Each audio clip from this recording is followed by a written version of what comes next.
The other story that I'd like to share with you, just briefly, is from that wonderful book, Proof of Heaven.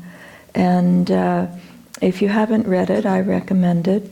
Written by a neurosurgeon, neuroscientist and surgeon, Dr. Eben Alexander.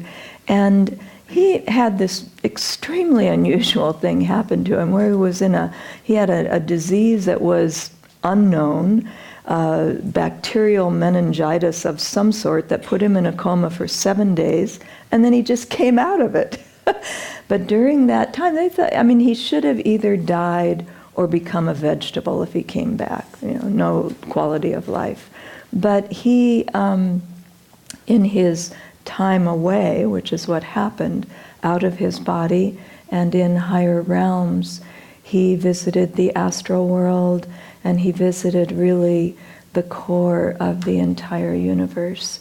And he said it was as though he didn't understand, he didn't have a self-perception during this time, but he finally realized that he was being given the grand tour.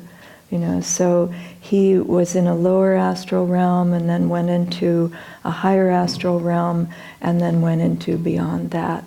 And but he said, for all that I saw, and he describes it all, it's very fun to read and just kind of, wow, amazing what he experienced. But he said, that really was all secondary to what was the lesson that I came away with. And he said, if I had 3 words to describe it, I would say, you are loved.